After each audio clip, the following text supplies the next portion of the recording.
Alors, on va parler de Medistim aujourd'hui. Ceci représente uniquement mon point de vue et non un conseil d'investissement. Comme d'habitude, je me réserve royalement le droit de me tromper. On fait simple, je la prends ici, je vais dans mon prompt directement. Est-ce que cette compagnie mérite d'avoir une place dans ma watchlist? On lance ici, on lui pose la question. Pendant ce temps, on va mettre en ordre ici nos différents chiffres. Moi, je vois déjà les chiffres, donc je peux déjà me dire ici que c'est très beau à voir. Mais maintenant, l'entreprise fait quoi? Est-ce qu'elle a un pricing power? Est-ce qu'elle a un moat? D'accord? De toute façon, si tu as un pricing power, ça veut dire que tu as un mode, parce que la finalité d'un mode, c'est le pricing power. OK? Donc, ça représente, en date d'aujourd'hui, la compagnie fait quoi? Développe et commercialise des systèmes de mesure, OK? Enfin, de mesure de débit et d'imagerie ultrasonore pour assurer la qualité et la sécurité des interventions chirurgicales cardiaques et vasculaires. 42% aux États-Unis, 36% en Europe, 18% en Asie. Alors, potentiel de croissance majeur aux États-Unis et en Chine où la pénétration de la technologie TTFM est encore loin des 100%. La transition vers un modèle P per procédure facilite l'adoption. Donc, vision sud-disant, standardisation mondiale de la vérification de préopératoire des greffons portée par les recommandations cliniques internationales, guidelines, etc. Bref, c'est bien également. Quel est le mot? Comment ça s'appelle? Coût de changement, actif immatériel. Medistim possède une base de données cliniques quasi unique validant ces mesures. Dans un bloc opératoire, l'équipement Medistim est souvent le standard de référence. Changer pour un concurrent non validé cliniquement représente un risque médico-légal et opérationnel que peu de chirurgiens acceptent de prendre. Peut-elle augmenter les prix? Certainement, parce qu'on a des marges de but de 70%. Malgré les pressions sur les coûts hospitaliers, Medistim parvient à vendre ses sondes à usage unique avec une prime élevée et en démontrant les économies réalisées par la réduction des réinterventions coûteuses. Très, très intéressant tout ça. Alors, est-ce qu'on a un leadership sectoriel ici? Leader mondial dominant sur le créneau ici de débit parodontal. Excusez-moi, je ne suis pas médecin. Voilà, mais ma nature curieuse va me pousser à aller regarder c'est quoi parodontal, ok? Avec plus de 80% de part de marché. On aime ça. Donc, ce qui veut dire que le prof nous dit ceci, c'est une entreprise intéressante à voir en watchlist. Au niveau des chiffres, ça ressemble à quoi? On aime ça, n'est-ce pas? Croissance des revenus. Disons qu'on passe directement aux marges nettes ici. On a des marges nettes de près de 20% par là. Si on va regarder ici les marges brutes, on avait combien ici? Marges brutes aux alentours de 80%. Ok? 80%. Qu'est-ce qu'il nous a raconté ici? 70%? Bref, 80% aussi en termes de marge brute, on aime ça. Et en croissance, s'il vous plaît. En croissance. OK? Magnifique.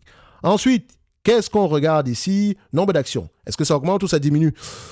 Alors, ça, légère diminution. Mais je veux dire, quand on dit légère diminution, quand même, que 18, ça, en fait, ça reste aux alentours de 18 millions. Ça, c'est un effet d'optique. D'accord? Faites attention. Donc, pour moi, ici, c'est plutôt stable. OK? Faites attention, vous voyez ça. Ah non, ça augmente, mais à partir d'où? 18,15, 18,26. On a juste ajouté quoi? 130 000 actions sur 18 millions d'actions, des peanuts. So, on continue. Maintenant, dette nette sur EBITDA. Qu'est-ce qu'on a ici? Une entreprise qui n'a presque pas de dette. Vous avez remarqué une chose? Les compagnies d'Europe, de Scandinave, on va le dire comme ça, ont tendance à être extrêmement bien gérées. Il y a énormément d'opportunités. Il y a énormément de belles entreprises dans cette zone-là. Elles ne sont pas éligibles au PEA par hasard? Je dis ça, je dirais. Je ne sais rien de manière générale. De toute façon, vous savez, moi, je n'investis pas en Europe. Je vis en Amérique du Nord, donc techniquement, mon audience est majoritairement française, donc c'est pour ça que je pose toujours cette question-là. Bref, parlons de Medistim. On continue. Donc, tu vois donc que Medistim peut être intéressant. Combien de fois les bénéfices, le marché a eu tendance à payer pour ce genre d'entreprise? Tu le vois, tu me vois déjà venir, ça c'est au moins 20-25 fois les bénéfices. Actuellement, on a combien? 29 fois les bénéfices. Ajuster les bénéfices des 12 prochains mois.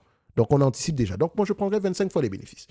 Net income et free cash flow. Est-ce qu'on a vérifié les free cash flow si on va dans le même sens? Free cash flow margin, on va ici. Tac. Boom. 27% par là. Quand on prend avec les net income, on les met sur le même graphique. Oh là là, magnifique. Net income et free cash flow racontent à peu près la même histoire avec des free cash flow. Voilà, c'est ça. So, ça représente quoi ici? Quand on prend Medistim, tac. 1, 2, 3. On n'a pas de dette. Est-ce qu'on a de la dette? Ici, dette net sur EBITDA. Je pense que j'avais déjà vérifié ça. Du cash net. Magnifique. So, on vient ici. Ça donne quoi? Aux alentours de 25 fois les bénéfices. Business prévisible, n'est-ce pas? 100% du temps, les analystes ont raison. Combien d'analystes on a sur le dossier ici? Pas nombreux, Mais ça fait plusieurs années qu'ils ont raison. So, on aime ça. Ce qui veut dire ici que je paye presque cette compagnie à 4% de rendement par rapport à 2027. À 25 fois les bénéfices, on se dirait ici qu'elle est correctement évaluée. Donc maintenant, si on a une croissance séculaire de fonds, le prix actuel pourrait être intéressant. Ça n'implique pas énormément de croissance non plus. OK, donc je mettrai ici 248. OK, en monnaie, je pense que c'est la monnaie norvégienne ici, si je ne me trompe pas. Donc je viens là. Medistim mérite d'avoir une place dans ma watchlist. 2, 4, 8. Voilà. Et donc, ça pourrait être intéressant de regarder en profondeur au prix actuel. Bref, pour les prompts, tout en description de la vidéo. D'accord? Pour les autres ici, un like, un abonnement, ça fait toujours plaisir. Et n'oubliez pas, je me réserve pleinement et royalement le droit de me tromper. Merci, au revoir. Et j'ai pas oublié une chose, je pense que c'est celui-ci que j'ai utilisé comme prompt. OK? Juste pour information. Merci.